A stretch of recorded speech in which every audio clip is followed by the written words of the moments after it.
Hello friends, सी programming सीखने की इस सीरीज में आज हम देख रहे हैं गिवन रेंज के अंदर आए हुए सारे इंटीजर जो 3 से डिविजिबल हो उसका सम कैसे कैलकुलेट करें। तो सबसे पहले गिवन रेंज के लिए मुझे स्टार्टिंग वैल्यू और एंडिंग वैल्यू की जरूरत पड़ेगी, यानी कि हम ऐसा बोल सकते हैं कि हमें रेंज की upper limit as well as range की लोअर लिमिट पता होनी चाहिए। तो उसके लिए मैं दो वेरिएबल डिक्लेयर कर देता हूं। Let's say integer starting value that is SV and ending value that is EV. उसके बाद मैं सीएलआर एससीआर लिख देता हूं ताकि हमें कोई प्रीवियस आउटपुट दिखाई ना दे, और लास्ट में मैं गेट सीएच लिख देता हूं। अभी जो ऊपर मैंने स्टार्टिंग वैल्यू और एंडिंग वैल्यू के लिए दो वेरिएबल डिक्लेयर किए हैं उसको हमें यूजर के पास से लेना है, और इसी वजह से मैं एक printf फंक्शन लेता हूं और उस printf फंक्शन के अंदर मैं सिंपल एक मैसेज दे देता हूं एंटर स्टार्टिंग वैल्यू। उसके बाद एक scanf फंक्शन लिखता हूं और scanf फंक्शन के अंदर लिखता हूं %d एड्रेस ऑफ एसवी। उसके बाद फिर से एक printf फंक्शन लिखता हूं और उस printf फंक्शन के अंदर मैं लिखता हूं एंटर एंडिंग वैल्यू, और उसके अप्रोप्रिएट एक scanf फंक्शन लिख देता हूं जिसके अंदर मैं लिखता हूं %d एड्रेस ऑफ ईवी। अभी स्टार्टिंग वैल्यू से लेके एंडिंग वैल्यू के बीच में जो इंटीजर्स 3 से डिविजिबल है उसका हमें सम कैलकुलेट करना है। तो सम को स्टोर करने के लिए मैं एक और वेरिएबल लेता हूं, लेट्स से सम, और उसकी इनिशियल वैल्यू मैं 0 ले लेता हूं।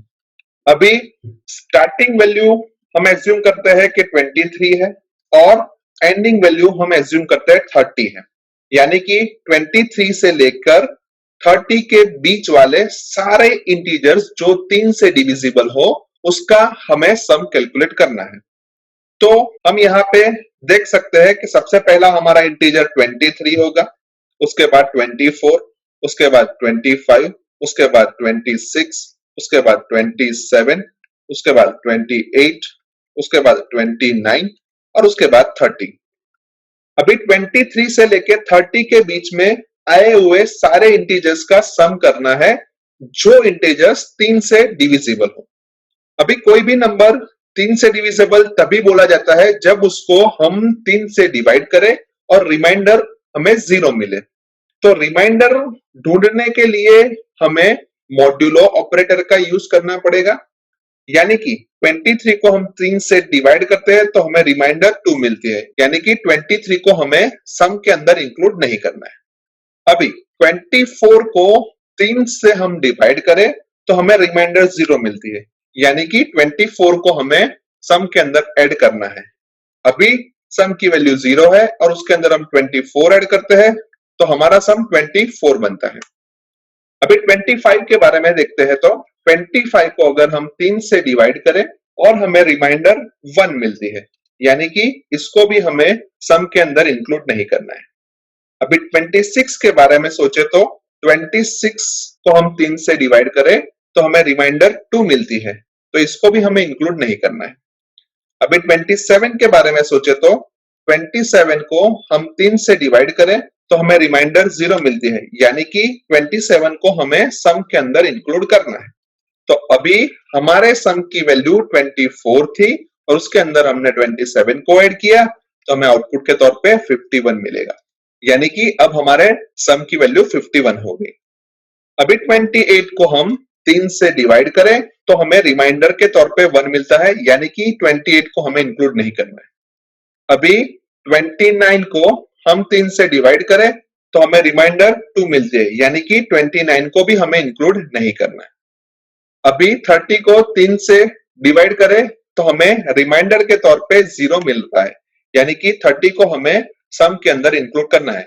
तो अभी हमारा सम 51 है, उसके अंदर हम 30 ऐड करते हैं तो हमें आउटपुट के तौर पे 81 मिल रहा है। यानी कि यहाँ पे हम देख सकते हैं कि हर एक केस के अंदर हमारे इंटीजर की वैल्यू एक एक बढ़ती है। अभी यहाँ पे हमने थोड़ा टास्क रिपीट किया है, और जब भी हम कोई भी टास्क को रिपीट करते हैं तो उसके लिए हमें लूपिंग की जरूरत पड़ती है। तो यहाँ पे मैं एक फॉर लूप ले लेता हूं। फॉर लूप के अंदर सबसे पहले इनिशियल स्टेटमेंट आता है। तो यहाँ पे हम ध्यान से देखें तो हमने स्टार्टिंग वैल्यू से लेके एंडिंग वैल्यू तक के इंटीजर को चेक किया है। यानी कि हम ऐसा बोल सकते हैं कि हम एक वेरिएबल ले लेते हैं, लेट्स से आई, और उसकी वैल्यू स्टार्टिंग वैल्यू के बराबर रख देते हैं। यानी कि हम हमारे लूप की शुरुआत स्टार्टिंग वैल्यू से करेंगे। अभी लूप का एंडिंग है वो हम एंडिंग वैल्यू पे खत्म कर देते हैं। यानी कि हम ऐसा बोल सकते हैं कि हमने जो आई लिया है उसकी वैल्यू हमारे एंडिंग वैल्यू से कम हो सकती है या उसके बराबर हो सकती है, लेकिन उससे ज्यादा होनी नहीं चाहिए। तो उसके लिए हम यहाँ पे लिखते हैं आई लेस देन और इक्वल्स टू ईवी। और उसके बाद हम देखें तो हमने हर एक बार एक एक का इंक्रीमेंट किया है। यानी कि 23 के बाद हमने 24, उसके बाद 25, उसके बाद 26। यानी कि हम सिंपली लिख देंगे आई प्लस प्लस। अभी लूप के बॉडी के बारे में सोचे तो हमने हर एक इंटीजर के लिए चेक किया है कि वो 3 से डिविजिबल है या नहीं। अगर वो 3 से डिविजिबल है तो ही हमें उसको सम के अंदर ऐड करना है, अदरवाइज कुछ टास्क नहीं करना है। तो इसके लिए मैं एक सिंपल सा इफ स्टेटमेंट ले लेता हूं और जिसके अंदर मैं चेक करूंगा कि हमारा जो आई है उसको हम 3 से डिवाइड करें, और अगर हमें रिमाइंडर 0 मिले तो ही हमें उसको सम के अंदर ऐड करना है, अदरवाइज उसको ऐड नहीं करना है। तो मैंने यहाँ पे वो कंडीशन लिख दी है कि आई मॉड्यूल 3 इक्वल्स टू 0। अब जब भी आई हमारा 3 से डिविजिबल होगा तो हमें उसका सम कैलकुलेट करना है। तो उसके लिए हम यहाँ पे देखें तो सबसे पहले 0 यानी कि जो सम की वैल्यू थी उसके अंदर हमने आई की वैल्यू को ऐड किया और हमें नया सम 24 मिला। सेकेंड टाइम हमारे सम की वैल्यू 24 थी और उसके अंदर हमने 27 ऐड किया तो हमें सम की वैल्यू 51 मिली। थर्ड टाइम जब हम देखते हैं तब सम की वैल्यू 51 थी और उसके अंदर हमने आई की वैल्यू 30 ऐड की तो हमें सम के तौर पे 81 मिला। तो हम ऐसा बोल सकते हैं कि हर एक बार हम सम की वैल्यू के अंदर आई की वैल्यू को ऐड करते हैं और जो भी रिजल्ट आता है उसको सम के अंदर स्टोर कर देते हैं। यानी हम ऐसा बोल सकते हैं कि जो हमारा राइट हैंड साइड वाला सम है वो हमारा पुराना सम है और जो लेफ्ट हैंड वाला सम है वो हमारा नया सम है। अभी इस फॉर लूप के अंदर जो हमने आई यूज किया है उसको हमने डिक्लेयर नहीं किया, तो सबसे पहले मैं उसको डिक्लेयर कर देता हूं और लूप के बाहर मैं सम की वैल्यू को प्रिंट करवा के देख लेता हूं कि वास्तव में वो हमें सही आउटपुट दे रहा है या नहीं दे रहा है। तो उसके लिए मैं सिंपल सा एक प्रिंटफ फंक्शन लिखता हूं और उस प्रिंटफ फंक्शन के अंदर मैसेज दे देता हूं sum is equals to percentage D, और परसेंटेज डी की जो भी वैल्यू होगी वो सम से रिप्लेस हो जाएगी। अभी हम ध्यान से देखें तो हमारे प्रोग्राम का पूरा लॉजिक हमने लिख दिया है। तो प्रोग्राम को पहले सेव कर देते हैं, फिर प्रोग्राम को कंपाइल करते हैं। कंपाइलेशन में कोई भी एरर नहीं आई तो प्रोग्राम को रन करके देख लेते हैं। जहां पे हमें स्टार्टिंग वैल्यू पूछ रहा है तो मैं 23 इंसर्ट कर रहा हूं और एंडिंग वैल्यू पूछ रहा है तो मैं 30 इंसर्ट कर रहा हूं और मुझे आउटपुट के तौर पे 81 मिल रहा है जो कि परफेक्टली सही है। अभी starting value 23 and ending value 30 के लिए हमने सम को मैन्युअली कैलकुलेट किया है और हमें 81 ही मिल रहा है। यानी कि हमने जो कोड लिखा है वो कोड सही वर्क कर रहा है। एक और बार प्रोग्राम को रन करते हैं जहां पे मैं स्टार्टिंग वैल्यू -10 इंसर्ट कर रहा हूं और एंडिंग वैल्यू 22 इंसर्ट कर रहा हूं। यानी कि -10 से लेके 22 के बीच में आए हुए सारे इंटीजर्स जो कि 3 से डिविजिबल है उसका सम हमें 66 मिल रहा है जो कि परफेक्टली सही है। अभी स्टार्टिंग वैल्यू -10 और एंडिंग वैल्यू 22 के लिए हमने सम का मैन्युअल कैलकुलेशन नहीं किया है, लेकिन आप खुद उसका मैन्युअल कैलकुलेशन करके पता लगा सकते हो कि सम की वैल्यू जो यहाँ पे हमें मिली है वो सही है या नहीं है। एक और बार प्रोग्राम को रन करते हैं जहां पे मैं स्टार्टिंग वैल्यू 30 इंसर्ट कर रहा हूं और एंडिंग वैल्यू 23 इंसर्ट कर रहा हूं और हमें सम की वैल्यू 0 मिल रही है। अभी यहाँ पे हम ध्यान से देखें तो हमने स्टार्टिंग वैल्यू ज्यादा इंसर्ट की है यानी कि 30 इंसर्ट की है और एंडिंग वैल्यू कम इंसर्ट की है यानी कि 23 इंसर्ट की है। और यहाँ पे जो हमने लूप लिखा है उसके अंदर हमारा लूप का जो भी एग्जीक्यूशन है वो स्टार्टिंग वैल्यू से स्टार्ट होता है और एंडिंग वैल्यू से खत्म होता है।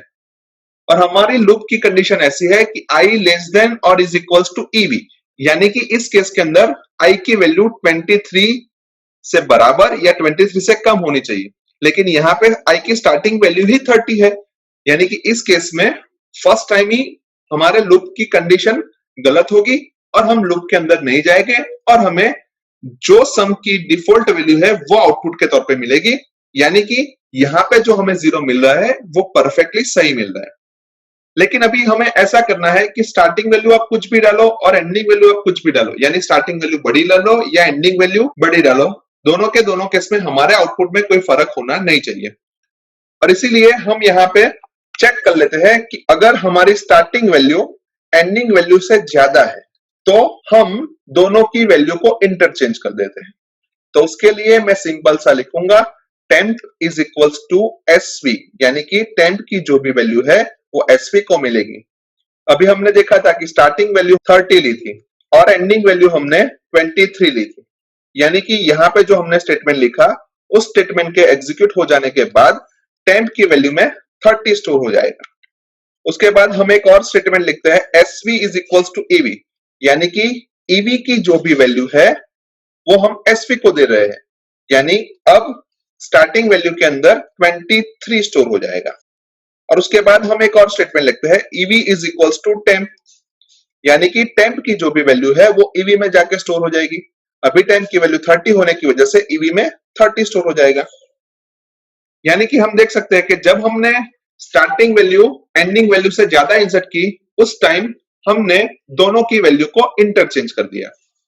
अभी यहाँ पे जो हमने temp यूज किया है उसको हमने ऊपर डिक्लेयर नहीं किया है, तो मैं उसको ऊपर डिक्लेयर कर देता हूं लेट्स सेट temp, और अब प्रोग्राम को मैं सेव कर देता हूं, प्रोग्राम को कंपाइल करता हूं।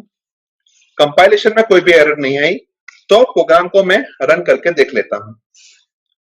जहां पे मैं स्टार्टिंग वैल्यू 30 इंसर्ट कर रहा हूं और एंडिंग वैल्यू 23 इंसर्ट कर रहा हूं, यानी कि स्टार्टिंग वैल्यू ज्यादा है और एंडिंग वैल्यू कम है, और मुझे आउटपुट के तौर पे 81 मिल रहा है। यानी कि हमने जो इफ स्टेटमेंट लिखा है वो हमें स्टार्टिंग वैल्यू और एंडिंग वैल्यू को इंटरचेंज करके दे देता है, और उसके बाद हमारा जो फॉर लूप है उसका एग्जीक्यूशन नॉर्मली पहले जैसा ही वर्क कर रहा है और हमें आउटपुट के तौर पे सम की वैल्यू 81 मिल रही है जो कि परफेक्टली सही है। यानी कि इस प्रोग्राम के थ्रू आप गिवन रेंज के अंदर आए हुए सारे इंटीजर्स जो कि 3 से डिविजिबल है उसका सम आराम से कैलकुलेट कर सकते हो। सो आई होप कि आपको इस प्रोग्राम में अच्छी तरीके से समझ आ चुकी होगी। आज के वीडियो में बस इतना ही, नेक्स्ट वीडियो में फिर से मिलेंगे। Thank you very much.